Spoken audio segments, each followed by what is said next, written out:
TikTok, you don't stop. It never stops with HMW Sports Talk Live. I'm Craig Shelton from HMW. We are the HMW Creeps, Houston's media watchdogs. Go check out the blog at HoustonMediaWatch.com. We want to say thank you to the Falcon, my man Fred Fowler, who just joined us in the first segment. Fred is the host of The Blitz. You can get him on ESPN 97.5 right here in Houston, Monday through Friday, along with A.J. Hoffman. Right now, joining me in studio is my man, Damien Jolivette. Damien, welcome back to the show. Man, thank you, man. Thank you for having me again. Damien making his return to the show. And, of course, Angela Lawford from HMW here. We spent a lot of time, first segment there, talking a little tournament stuff with Fred. Definitely things are kind of condensing a bit, getting closer to, by the end of the night, knowing what that Sweet 16 will be as things get started with that tomorrow on Sunday. But right now we want to move into some NFL talk because it was a pretty busy week by Houston standards for certain in free agency. The Texans signed 3 free agents this past week and traded quarterback Matt Sharp to Oakland on Friday.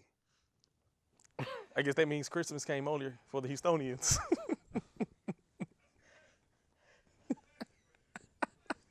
He gone. Love don't live here anymore.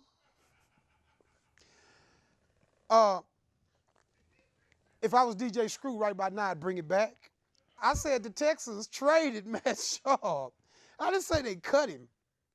I didn't say they hauled him out. They trade. Do you know somebody gave the Texans a draft pick for Matt Sharp? I am beside myself right now.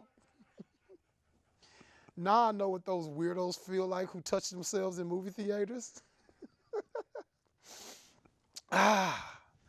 Now back to reality. The Texans signed Ryan Fitzpatrick. And it don't stop. I feel like LL Cool J on that on that, let's be honest, on that horrible verse he did on the Craig Mack remix. What the hell was LL talking about? Here she. I don't know, but I just feel like I feel confused right now, you know. A part of me says, you signed Ryan Fitzpatrick. Might as well have kept Matt Sharp. But hey, Matt Sharp is gone. I'm good, man. I'm good. Texans also signed Gerald Poe, a 6'2", 331-pound defensive tackle out of free agency, in free agency out of Kansas City. And the Texans, I'm going to have some problems today as I settle in on the fact that Matt Sharp was traded, okay? So I may stumble and fumble a bit, and if I do, just bear with me because I'm having a little moment of euphoria right now. Deal with it.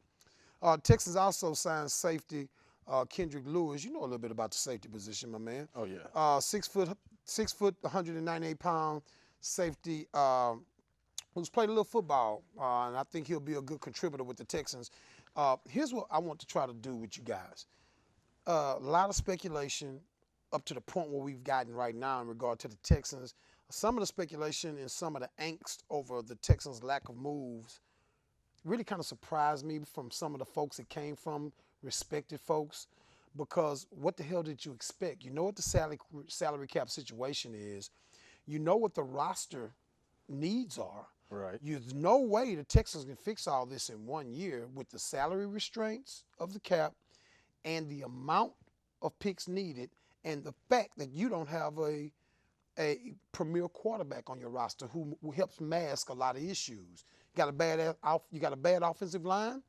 You got Peyton Manning. He's going to make them look better because he's going to get rid of the football, make good decisions. You got average receivers. You got Tom Brady for a quarterback. He's going to make everybody look better. You've got Drew Brees. He's going to make people look better. The Texans got too many issues.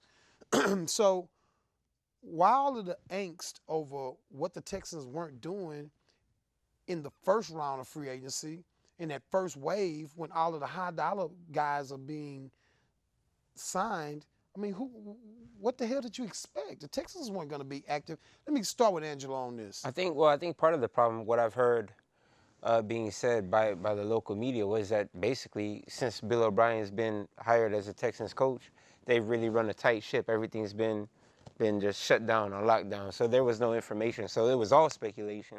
Yeah, but no information, fine.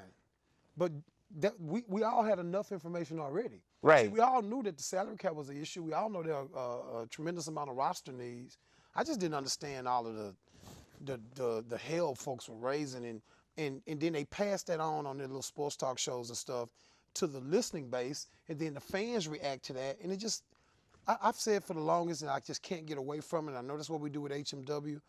We have an uneducated, largely uneducated fan base, but I don't blame the fans. You know, I blame the media because we have too much experienced media in Houston that gives bad information, just flat out bad information. And I'll say one thing. I remember, well, what I've heard throughout the Texans offseason, there was a lot of speculation about Rick Smith, a lot of discussion about Rick Smith, how he did his job, how good he did his job, or how bad he did his job. And ironically, yesterday when you were able to trade a Matt Schaub for a draft pick, the praise never turned. No. And it never went in the positive direction to say, well, here we are kind of contemplating how good he is at his job, and when he does something that seems nearly impossible, there's no praise to but do you come. really think Rick Smith was the guy who made that trade happen? I would bet it was either Wade Phillips or Chandler Parsons. Well done. But seriously, you understand where I'm coming from. I mean, the discussion about these people it's been relatively unfair because I know you've been a proponent of this for the longest time, that they're speaking out of both sides of their mouth. He's either good at his job or he's not. But they always, and there's always this question about who is in charge. Well, everything with the Texans that was positive was either Wade Phillips or Gary Kubiak, and everything that was bad was Rick Smith, according to these people. Right. But in the same sentence, they say, but we really don't understand the Texans hierarchy. Right. But he's the problem. You know, I'm sorry, man. That logic just doesn't work for me. Damien, are you very familiar with Kendrick Lewis's game? No. Not very familiar with Kendrick Lewis's game, but you are very familiar with the Texans' need at safety. Yes. What does this move say to you? Well, this move says to me that, hey, look, we need somebody that can help Kareem Jackson behind out. That's what it says to me, because for the past, how many, 5-6 years, Kareem Jackson has just been stealing money from the Texans regardless. So now, to shore up the secondary, you need a cerebral safety in Romeo Crennel's defense, because everybody's looking at that, well, I don't know if Romeo Crennel will be a good fit for the Texans. Well, you have to realize some coaches are better defensive coordinators than they are head coaches. And so that's what Romeo Crennel is. You have to remember, he won championships out there in New England. And also with Bill O'Brien, and people talking about the moves that they're making, well, the Patriots never made any big moves when they were there with Bill Belichick in New England. Mm-hmm. So that same formula that is going on in New England is transpiring down here to Houston as of right now. None of the big names, but they're building a team. I want to go back to your comments. I believe Kareem Jackson will be going into his 4th season. He's still on his first contract. Okay. Really bad first season, but improved every year since. Last year he had some issues with penalties, but typically what we saw with the Texans last year is what we see with any NFL team. Mm-hmm. When the pass rush falls off, secondaries don't cover. But I go back to your point about Kareem Jackson, because we were making it, the question was in regard to safety Kendrick Lewis and what that move meant to the Texans. I found it interesting that you pointed out Kareem Jackson rather than pointing out the play of the safeties, in particular Shallow Keo. How do you completely bypass that and go straight to Kareem Jackson? Because when you look at cornerback ratings and how he's ranked, it just that wouldn't add up. No, it really wouldn't. But I just something I had to throw out there. Okay, but now we're talking about the safety play as of last year. Those guys, they had no idea what was going on. But not only that, but the defense was so figured out. It was either cover 2, cover 4, regular basic defense, which is so simple to run, and which you run from high school on up. And then if not, you're not doing that, you're playing man defense. And in NFL, you can't play man for more than 4 seconds, especially with the way that they have the Autobahn going in between the hash marks now. So now they're transpiring into a different defense, and who knows what their defense is going to be like. Let's talk give you a few stats on Kendrick Lewis, the Texas new safety. 6 feet tall, 198 pounds, played in 16 games for Kansas City last year. 15 starts, 56 tackles, 46 of them solo, 3 tackles for a loss or interception, 4 passes defensed, and 2 quarterback pressures. Drafted in the 5th round 2010 when Romeo Cornell was there out of Mississippi. Started 50 of 53 games at safety in 4 seasons with the Chiefs. This kid has played some football and played relatively well. 212 total tackles, 148 solos, 7 interceptions, total 26 passes defensed. You like to see passes defensed at the safety position. Right. 2 forced fumbles and a fumble recovery. Lewis recorded 3 interceptions in each of his first 2 seasons in the league, including a 59-yard reception for a touchdown in the 2011 game at Oakland. So this is a kid that has some experience on the field. He started a lot of games, played a lot of football. Clearly, this is a guy that Romeo Cornell must be comfortable with. It's the connection. And I just think that that should be good news there. I'm glad that the safety position was something that got addressed in free agency. Right. I don't really want to see the Texans addressing secondary needs too much in the draft. I would like to see them get that third cornerback, that nickel back, in free agency as well. If you can find someone comparable to this Lewis kid at corner, I would be great with that, because if you go out and you draft a kid in the secondary, he's not probably going to help you like you need him to right away, unless you're going to spend that pick on a kid like you did Swearinger last year, a 2nd-round pick, and there's a learning curve with that. I just think you're better off going into free agency. You know what I mean? Right, getting that experience. Yeah, getting somebody because playing DB, that is the 2nd hardest position to play in the NFL. Yes, sir. But it is the most mentally draining position besides quarterback. You gotta have that baseball closers mentality. Yeah, right. Yeah. I mean, because you either have to know what you're doing and just either you're in or you're out.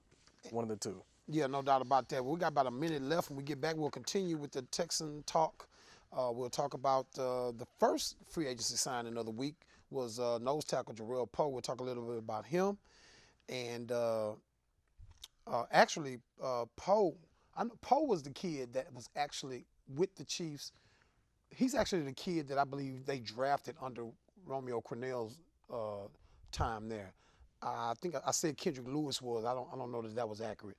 But Romeo Cornell was a part of the Chiefs organization when they drafted Poe. I think they drafted Poe in the 6th round.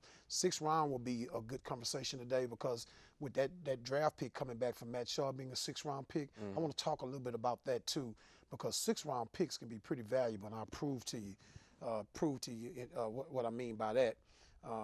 Tom Brady on the phone, no doubt about it. Man, we're gonna run to a break here in a minute. And we come back, we're gonna talk a little bit more about the fact that Matthew, the bearded Shaw, was traded to Oakland.